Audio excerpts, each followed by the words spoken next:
Assalamualaikum warahmatullahi wabarakatuh. Ketemu lagi sahabat e-learning.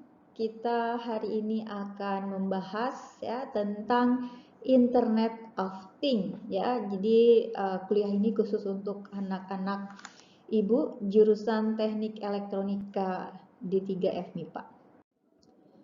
Nah, mungkin anak-anak di sini sudah tahu ya IoT atau Internet of Things. Nah, ini mungkin singkatan ya. Jadi mungkin kalau yang sudah tahu mungkin akan lebih paham lagi. Untuk orang yang belum tahu ya, yang belum mengenal apa itu IoT, mungkin sering mendengar ya makhluk IoT itu apa, tapi tepatnya seperti apa. Jadi IoT itu adalah teknologi yang memungkinkan benda-benda yang ada di sekitar kita itu terhubung ya. Terhubungnya melalui apa? Melalui jaringan internet. Nah, jadi waktu zaman ibu muda mungkin internet itu hal-hal yang mahal ya, yang susah kita dapatkan. Tapi untuk saat ini mungkin internet itu merupakan hal yang sudah biasa ya. Kita bisa membelinya ya dengan harga yang murah ya, dan kita eh, nah, mungkin yang agak sulit mungkin jaringan ya. Jadi mungkin kalau di kota-kota jaringan itu lancar ya, sudah di repeat, sudah dikuatkan di beberapa titik. Tapi mungkin kalau di daerah mungkin yang menjadi masalah beli internetnya mungkin murah tapi jaringannya nggak ada gitu ya.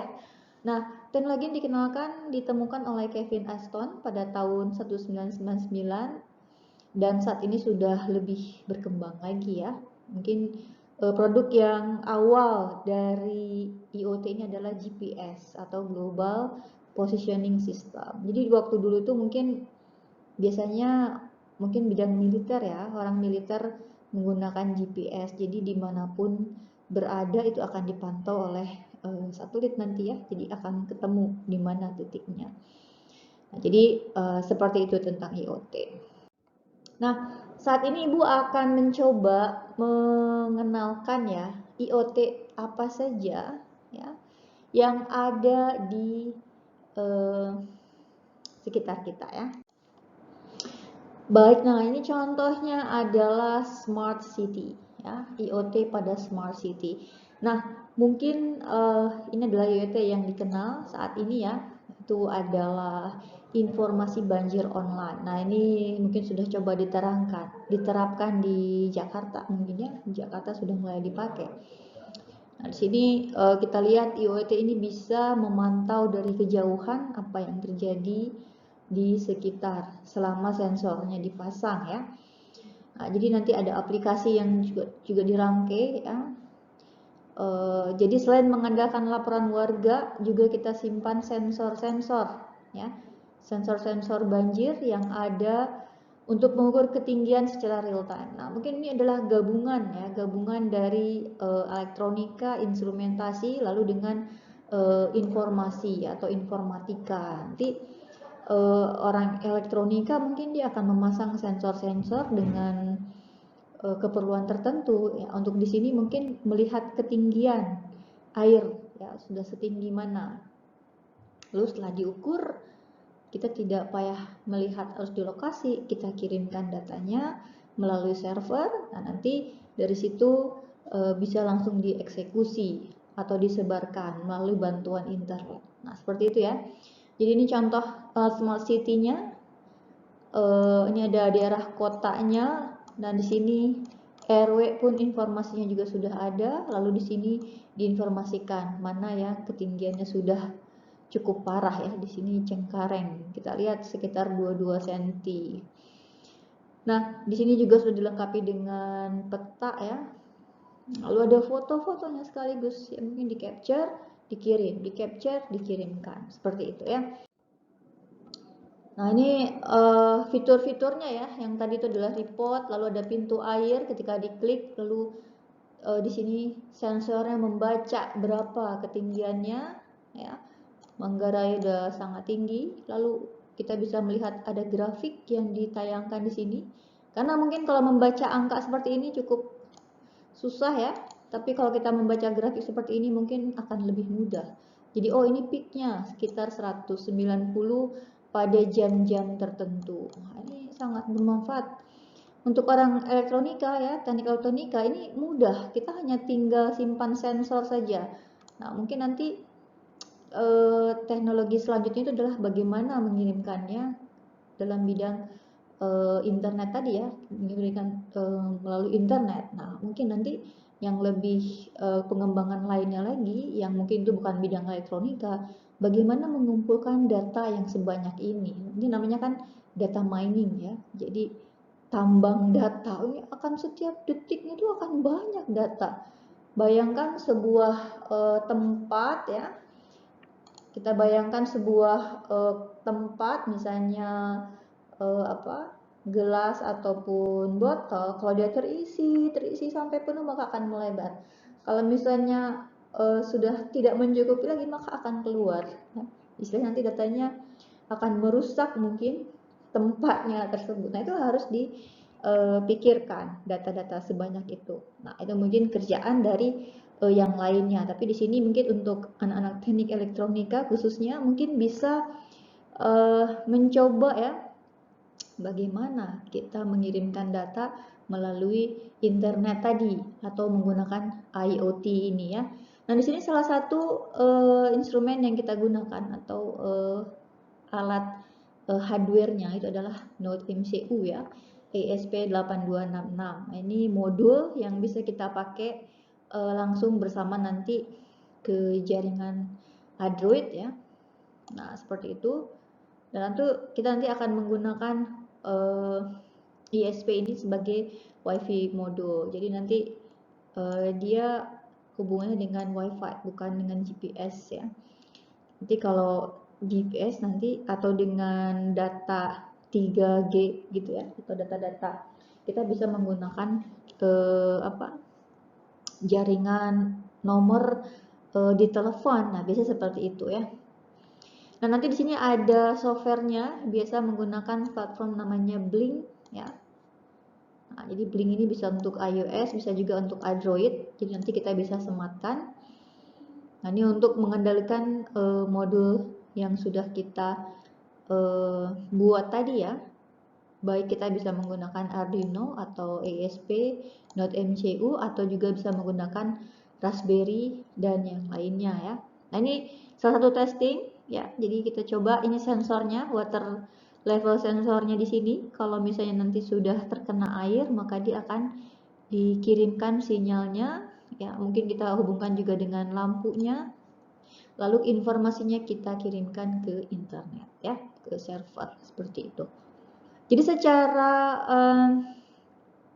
logika mungkin sebenarnya mudah. Jadi kalau orang elektronika membuat sensor seperti ini mungkin cukup mudah ya. Tapi mungkin nanti bagaimana kita bisa mengirimkan ini ke dalam internet. Nah, itulah nanti yang dikatakan IoT tadi ya. Nah, selain banjir, teknologi IoT yang juga bisa dimanfaatkan itu adalah mendeteksi gempa dan tsunami ya. Nah, ini adalah keunggulan dari Universitas Syah Kuala itu adalah kebencanaannya. Jadi kita punya banyak pakar di bidang seismik dan gempa bumi. Nah, nanti di situ kita coba untuk menggabungkan ke dalam sistem IoT. Jadi sama juga kita gunakan alat pendeteksi tsunami, mungkin kita membaca pembacaan gelombang seismiknya ya. Kita baca bagaimana gelombangnya lalu dikirimkan. Nah, nanti di sini apabila nanti terdapat informasi-informasi yang merujuk kepada tsunami, lalu akan diteruskan ke internet atau menggunakan sistem hardware untuk menghidupkan early warning system. Ya, jadi nanti dia akan secara otomatis bekerja, ya, tidak perlu dilakukan secara manual ya. Jadi kalau sekarang kan mungkin manual ya, ketika ada masalah lalu kita pencet sirenenya atau kita umumkan di masjid-masjid dan sebagainya ya. Nah, kalau smart city menggunakan IoT ini, biarkan sensor yang bekerja, maka nanti sensor itu apabila mendeteksi hal-hal yang tidak biasa, ya, lalu akan dikirimkan. Seperti itu, lalu akan langsung menghidupkan early warning system ya. Dan tentu saja ini harus dicoba ya. Artinya early warning system ini harus dites apakah dia berjalan atau enggak. Nanti misalnya kalau sedang testing ada pengumuman di radio atau di televisi bahwa pada jam sekian-sekian akan diajarkan uji coba early warning system. Jadi nanti jangan panik ya. Tapi ini kan maksudnya untuk mengecek apakah memang hidup. Jangan-jangan nanti kita sudah mendefaultkan kepada benda-benda mati ini rupanya tidak jalan ya. Nah, jadi ada isu bahwa kita akan digantikan semua dengan robot ya. Tentu saja robot itu mungkin lebih disiplin ya, lebih cekatan dan sebagainya. Tapi robot itu no brain ya, tidak punya otak. Artinya dia akan melakukan rutin kebiasaan-kebiasaan yang sudah rutin. Dan juga kita harus pastikan apakah nanti robotnya hidup atau tidak. Ya, di antaranya apakah dayanya sudah tercharger dengan baik, dia terhubung dengan power gitu ya. Kalau nggak ada power pun dia sudah mati. Nah, seperti itu ya. Jadi ini adalah hal-hal yang perlu diperhatikan ketika kita bergantung kepada IoT tadi ya. Oke, selain dari tadi ya banjir atau gempa, ini juga salah satu sistem IoT yang akrab ya, itu adalah smart parking ya, smart parking. Jadi parkir yang pintar gitu ya, parkir pintar, dia terhubung oleh IoT. Jadi untuk di kota-kota itu, di kota besar ya, biasanya parking itu menjadi hal yang sangat-sangat penting ya. Misalnya kita mau, ini ya jangan jauh-jauh lah ya, kalau di Aceh itu misalnya, ini yang di Banda Aceh ya, kita mau ke Sujia. Sujio ini satu-satunya mall yang ada di Banda Aceh ya, Sujio Mall. Nah, di situ parkingnya itu untuk mobil itu kan di lantai 1 ya. Untuk motor itu bisa di lantai 2 dan 3 ya, seperti itu. Nah, sangat tidak mengenakan, kita sudah capek-capek parkir, udah capek-capek menunggu gitu ya. Pas sudah masuk ke dalam, rupanya putar-putar nggak ada yang kosong gitu ya. Karena kan who knows, siapa yang tahu kalau area parkingnya luas, tidak mungkin petugas parkirnya tuh putar-putar cari yang kosong gitu, mana ini yang kosong, lalu dia menginformasikan, oh ada 4 yang kosong, oh ada 5 gitu kan, anytime ya, setiap waktu kan nggak mungkin ya. Jadi paling mudah itu kita gunakan sensor ya. Di situ nanti ada sensor-sensor yang membaca di sini, oh occupied, oh empty gitu ya. Nah, seperti ini misalnya, oh ini occupied, di sini empty, jadi di sini kosong, ini bisa kita pakai, ini sudah ada isinya. Nah, jadi nanti smart parking ini dia akan membaca di sistemnya akan membaca menggunakan bantuan sensor, lalu akan dikirimkan dan itu akan diinformasikan sebelum ada orang mau parkir. Nah, gitu ya. Jadi ada mobil dia mau parking gitu ya, dia baca dulu di sini informasi.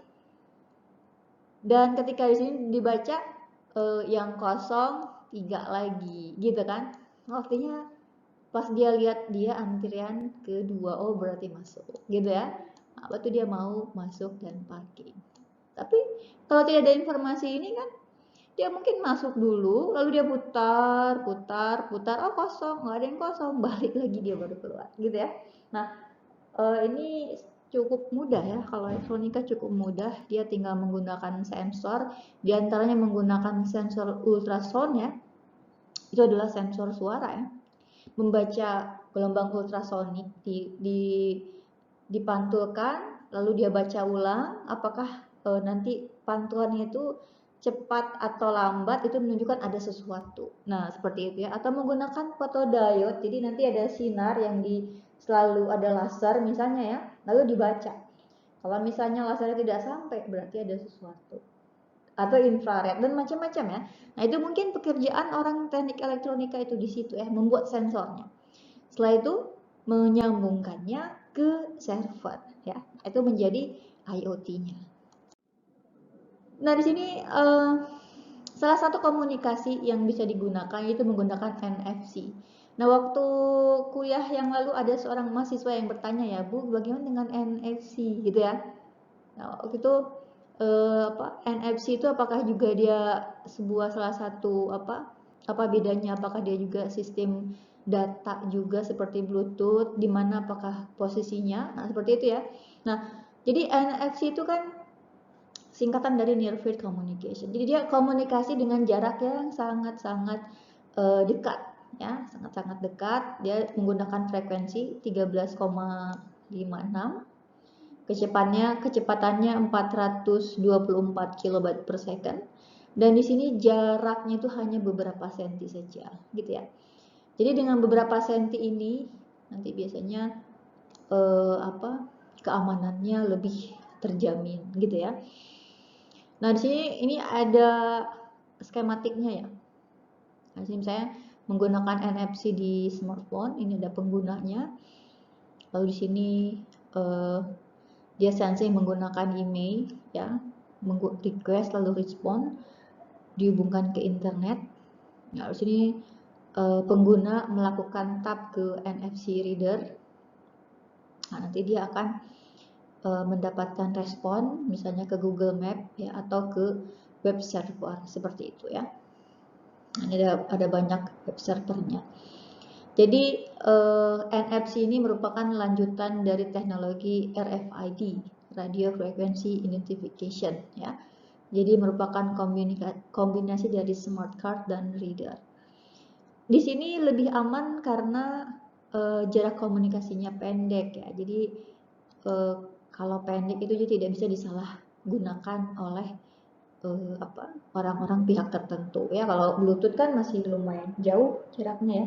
Tapi sekali lagi ini kan tergantung dari penggunaannya untuk apa. Tapi NFC ini bisa menjadi devices ya yang bisa digunakan untuk IoT ini atau IoT.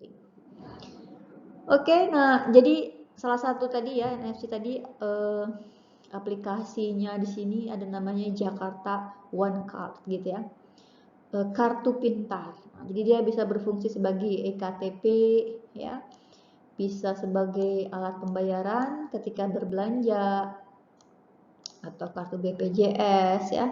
Nah, ini Ibu ngambil contoh ini yang ada di Indonesia ya. Jadi Jakarta itu sudah mencoba Jakarta One Card ini ya dengan Bank DKI. Ini kalau di kita mungkin Bank Aceh seperti itu ya. Jadi ada data yang tersambung dengan kartu tersebut gitu ya. Nah, di sini jadi di sini kartu tapi pintar gitu ya, kartu pintar. Jadi nanti dia langsung terhubung ke jaringan, informasi apa di situ sudah bisa dimasukkan. Tapi kan ini berarti kan tergantung dari servernya ya. Kalau terlalu banyak data yang dimasukkan, tentu saja servernya nggak kuat ya, seperti yang Ibu bilang tadi. Jadi mungkin makanya dia dibatasi di Jakarta dulu sebagai prototipe. Jadi hanya data-data penduduk yang ada di Jakarta, gitu ya. Lalu yang lainnya adalah City Surveillance System. Nah, ini mungkin kalau di Indonesia Ibu belum tahu, mungkin sudah ada juga ya. Nanti kita menggunakan Smart CC ya. Smart CCTV. Jadi Smart CC ini dia bisa bergerak ke kanan dan ke kiri. Jadi dia seperti mata ya. Pengganti matanya manusia gitu kan. Jadi kalau CCTV biasa kan dia mungkin diam saja ya, tapi kalau Smart CC ini dia bisa bergerak. Nah, nanti dia sebagai mata ya nanti bisa terhubung dengan internet sehingga dia bisa menyalakan lampu, menyalakan TV atau perangkat lain ya dengan kendali jarak jauh gitu ya. Jadi nanti pemantauannya melalui internet ya, menggunakan microcontroller atau ISP tadi, Node MCU tadi ya. Nanti ada GPIO, jadi nanti ada output dan inputnya. Nah ini yang mungkin kalau di film-film laga ya, jadi dia bisa tahu oh di sana, bahkan bisa mengontrol lampu lalu lintas ya. Sehingga kalau ada keperluan, misalnya ini ada presiden mau lewat nih, lampu sana-sana mati semua, merahkan semua, jadi presiden aman. Nah seperti itu ya. Atau ya untuk melihat kondisi pergerakan orang yang dicurigai misalnya ya. Nah, jadi di sini semua tersambung ke internet ya. Tentu saja di sini membutuhkan server yang cukup baik ya. Mungkin yang sudah kita pelajari di pertama ada superkomputer, ada mini frame ya, atau server-server desktop. Nah, itu tentu saja data yang dikumpulkannya tentu akan lebih banyak dan harus dipersiapkan ya. Nah, salah satu hal lain lagi tentang IoT pada smart city adalah dump truck tracker. Nah, di sini mungkin ini ide ya, ketika truk-truk yang tidak memenuhi rute. Nah, seperti itu ya.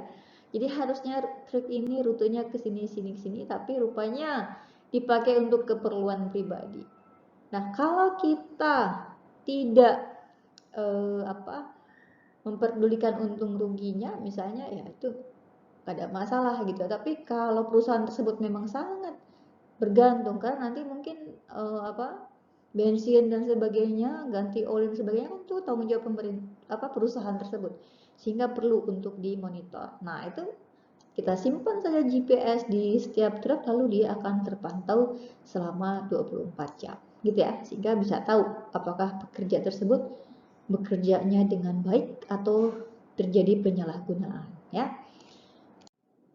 Lalu ada smart trash can. Nah, ini juga, ini mungkin untuk kota-kota besar yang memang loading sampahnya itu memang banyak ya, dan cepat gitu ya, dan mungkin alat truknya mungkin terbatas gitu. Jadi kalau di city yang memang sudah maju itu kan ada tempat sampah yang khusus, jadi ketika dimasukkan dia tekan gitu ya dengan tekanan tertentu sehingga menjadi padat. Nah, mungkin truk-truk seperti itu jarang ya, sehingga untuk mengambil sampah dia harus membaca dulu di mana nih penyimpanan yang sudah penuh atau tidak gitu ya.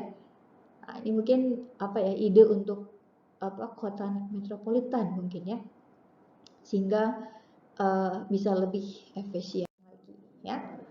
Atau mungkin lampu. Nah, lampu juga ya, smart street lighting system. Jadi lampu itu kan powernya besar sekali ya.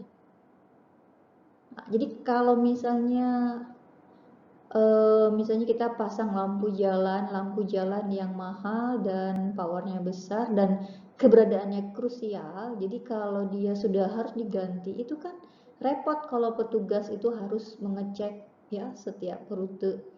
Berarti kan ngeceknya harus malam hari ya. Nah, tapi kalau sudah dihubungkan dengan smart street lighting system, jadi nanti akan seperti tadi ya, seperti parking tadi. Jadi akan tahu di mana mati, di mana hidup. Nah, mungkin ini cocok di bandara ya.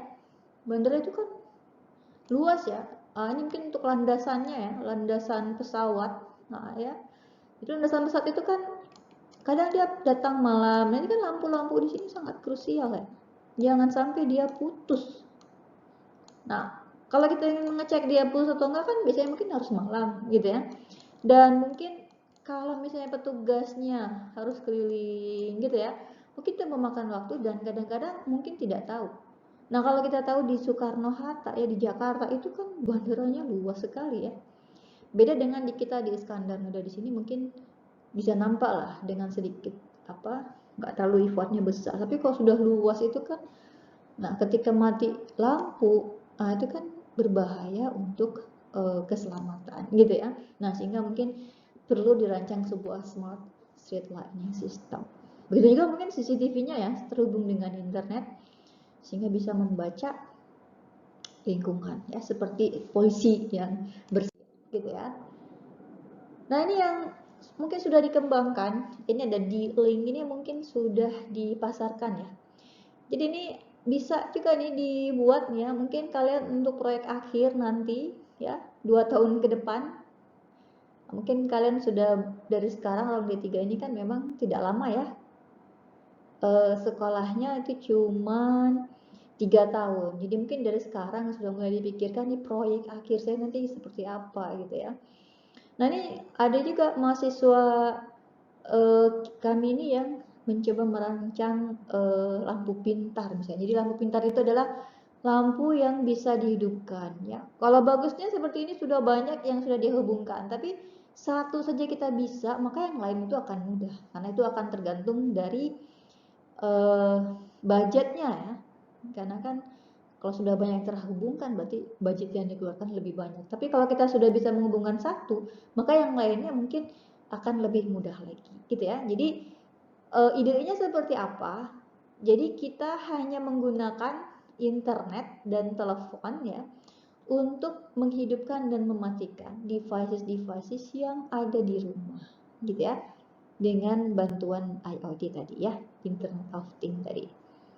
Nah, caranya seperti apa? Nah, mungkin nanti ini kita akan pelajari lebih lanjut ya. Mungkin jadi tugas akhir kalian nanti. Tapi yang jelas semua itu bisa dilakukan. Terus ya dengan sensor salah satunya. Dan nanti mungkin bisa juga menggunakan, biasanya menggunakan Node MCU tadi ya, dia sebagai saklarnya nanti yang akan menyuruh ya mematikan dan menghidupkan devices. Karena sebenarnya kan hanya terhubung dengan power saja. Tinggal power on off. Tapi kapan dia on, kapan dia off, dia menunggu perintah. Nah, perintahnya dari mana? Dia tunggu dari internet. Kenapa di internet? Supaya bisa diperintahkan oleh siapa saja selama terhubung ke internet. Nah, gitu ya. Jadi mahasiswa kita ada yang mencoba menggunakan Telegram. Jadi Telegram itu ada bootnya ya, ada program yang sudah terinstall bisa kita gunakan. Jadi tidak perlu membuat lagi, tinggal kita daftarkan account ya, lalu kita berikan perintah melalui boot tadi. Nah itu mungkin menarik ya untuk proyek akhir kalian nanti. Lalu ada smart garage door. Jadi ini untuk garasi ya. Jadi mungkin untuk gudang penyimpanan gitu ya. Nah, mungkin ada keluhan dari klien bahwa ya ada seorang mungkin klien, oh ini saya harus mengontrol siapa yang keluar masuk gedung saya ini. Jadi dari garasinya tadi ya, terbuka tertutup siapa yang ngambil barang. Nah, itu semua bisa eh, dihubungkan melalui internet ya dengan menggunakan sidik jari. Nah, jadi device-nya sama seperti yang ada sekarang, tapi sudah dihubungkan ke internet. Nah, itu ya. Itu adalah teknologi yang dikembangkan lagi rame ya, IoT itu. Jadi sama semua, tapi terhubung ke internet. Sehingga kalau terhubung ke internet, kita bisa memonitor dari jauh, gitu ya. Selanjutnya kulkas pintar. Nah, ini mungkin untuk restoran yang atau hotel ya, hotel yang memiliki customer yang banyak. Nah, kadang mungkin kokinya sangat kelelahan untuk mengecek persediaan ya, persediaan apa saja sih yang sudah habis, apa saja yang masih ada. Karena kan kalau hotel atau restoran-restoran tertentu mungkin dia sudah tahu menu-menunya ya. Jadi makanan tuh misalnya oh daging tersedia sekian kilo, ikan sekian kilo. Jadi kalau berkurang itu harus dicek itu kita suruh aja robot gitu kan. Lalu robot di sini artinya dengan sensor, kita suruh sensor untuk mengecek apakah persediaannya masih ada ya. Lalu dikirim ke internet sehingga nanti manajernya nanti melihat oh ini kurang, ini sudah habis, beli. Nah, jadi tidak perlu turun ya. Tapi sekali lagi kita jangan mau dibodohi juga ya. Maksudnya nanti kita tertipu, rupanya sensornya ada yang rusak gitu ya. Sensornya ada yang nggak stabil sehingga dikatakan masih banyak, rupanya sudah habis. Nah, tentunya kita harus sekali-kali kita cek juga ya, apakah berjalan atau tidak sistem kita. Nah, itulah kelebihan dan kekurangan dari robot ya atau sensor tadi ya. Nah, ini juga untuk kesehatan ya. Kita bisa menggunakan IoT, misalnya di sini alat yang dapat memantau kesehatan pasien dari jarak jauh ya. Misalnya nanti ada pasien ini khusus mungkin ya, orang-orang konglomerat kan, konglomerat itu biasanya dia punya dokter pribadi ya, dia tidak menggunakan dokter sembarangan. Dan biasanya dokternya pun tidak satu, mungkin dokter yang ahli ini, dokter yang ahli ini, dokter umumnya, dia punya dokter pribadi yang mungkin dia bisa menitipkan devices ya yang dia simpan di tubuh pasien tersebut sehingga si dokter tadi bisa mengontrol dari jarak jauh, mungkin nadinya atau ya sesuai kebutuhan ya. Nah, ini mungkin apa ya, bisa jadi perkembangan proyek akhir kalian nanti ya. Mungkin dengan mengecek tekanan darah gitu, tinggal nanti misalnya ada konglomerat pesan gitu ya, oh ini saya ini tekanan darahnya ini suka tidak stabil, tapi kalau saya tuh nggak ada waktu datang ke dokter atau dokter datang ke sini tuh saya pun nggak ada waktu, jadi tinggal pakai alatnya dihidupkan, nanti dokter bisa mengecek, oh tekanan darahnya ini sedang normal, oh atau apa seperti itu ya. Nah, itu mungkin menarik. Intinya kita hanya perlu sensor, lalu sensornya dihubungkan ke internet, gitu ya. Lalu ini juga untuk bidang pertanian, ya, sistem penyiram tanaman otomatis. Nah ini biasanya untuk taman-taman kota. Mungkin kalau di Banda Aceh ada taman binaan, taman hutan raya yang memang di situ ada bunga-bunga yang khusus misalnya ya. Nah, jadi dia perlu humidity-nya perlu dicek. Nah, nanti kita simpan sensor. Ya. Humidity-nya itu kita cek sensor di sini, lalu dia membaca, wah, ini kurang air. Nah, lalu kurang air kirim ke server, kurang air. Lalu kurang air itu akan diterjemahkan siram. Nah, misalnya kurang airnya berapa? Seperti itu. Nah, maka nanti disiramnya misalnya ya berapa lama seperti itu ya. Nah, itu juga namanya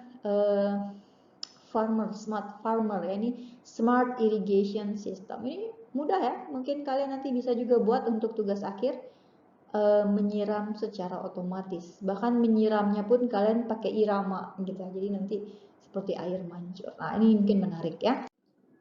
Lalu e-tilang. Nah, ini juga kalau di luar negeri ini sudah diterapkan ya. Jadi kan polisi itu tidak mungkin dia standby di situ. Dan kadang-kadang manusia kalau tidak ada polisi ya jadi bandel. Nah, tapi kalau ada polisi jadi baik kan gitu ya. Makanya dipasang polisi tidur. Jadi polisi suruh tidur di situ untuk mencegah pengendara yang kebut-kebutan. Nah, seperti itu ya. Nah, di sini e-tilang di sini bisa disimpan di tol ya. Di tol yang adanya di pegunungan mungkin ya. Jadi nanti dia akan membaca, akan memfoto plat mobilnya, track gitu ya. Jadi nanti ada sensor jarak, mungkin di sini dipasang sensor jarak. Jadi nanti dibaca, ditembakkan, mungkin pakai ultrasound ya, sensor suara ditembakkan. Kalau ditembakkan ketika mobil lewat ditembak, ketika ada mobil lagi ditembak. Nah, maksudnya mobil itu akan terbaca jarak dibagi waktu, ya kita baca saja ya. Ini kan kecepatan itu adalah jarak dibagi dengan waktu. Nah, nanti waktunya ini akan dibaca oleh sensor, ini akan dibaca oleh sensor, dapatlah kecepatan. Kalau kecepatannya misalnya 180 ya, kilometer per jam, wah luar biasa ya. Atau mungkin di atas 100 misalnya ya. Lalu ada kamera yang siap memoto, ya, memoto plat nomornya, track, nah gitu. Setelah itu disimpan di database. Nah, bisa disimpan di database, nanti polisi akan mengecek atau langsung dikirim ke internet ke pusat data di kepolisian sehingga nanti langsung keluar reportnya. Nah, nanti tinggal polisinya datang atau beri surat ke alamat yang tertera di kartu tadi, ya. Artinya yang tertera di dalam plat nomor tadi ini punya siapa, lalu nanti di situ dikirim surat tilang. Nah, nanti surat tilang ini berguna ketika bayar pajak misalnya ya. Nah, nanti itu akan diperhitungkan. Nah, ada Anda telah. Nah, kalau di luar negeri itu nanti dia menjadi poin sehingga nanti SIM-nya itu ya, kadang-kadang SIM itu diberi warna, ada yang merah, ada yang biru. Nanti SIM yang warnanya biru gitu dia tanpa pelanggaran. Nah, tapi nanti kalau yang sudah ada pelanggaran ada tandanya. Nah, seperti itu ya. Mungkin kalau di sini orang punya SIM atau tidak mungkin tidak terlalu ngaruh ya. Kadang orang nggak ada plat pun bebas saja gitu kan. Nah, tapi untuk negara-negara tertentu itu sangat penting ya. Orang nggak berani naik mobil kalau nggak punya SIM gitu ya. Nah, itu sistem e-tilang, nah itu cukup menarik juga. Modalnya hanya sensor ya, sensor jarak dan sensor waktu, lalu kamera ya untuk memfoto lalu dikirim melalui internet ya. Nah, ini mungkin yang terakhir di slide Ibu, ada namanya connected manhole. Nah, ini mungkin untuk keperluan telekomunikasi misalnya ya. Kadang mereka itu kan menggunakan manhole atau gorong-gorong itu untuk menyimpan kabel-kabel. Nah, jadi nanti mungkin kalau yang mereka mengecek misalnya ya, berapa temperaturnya atau berapa ketinggian airnya ya, sehingga bisa mengganggu kabel-kabel mereka. Nah, situ dipasang Internet of Things tadi ya, atau sensor yang terhubung ke internet. Nah, jadi itu contoh-contoh saja yang kira-kira bisa dimanfaatkan. Jadi harapan Ibu kalian nanti sudah punya ide kalau yang mau tertarik proyek akhir ya, kira-kira apa nih yang mau kita hubungkan di Internet of Things ini atau IoT ini ya.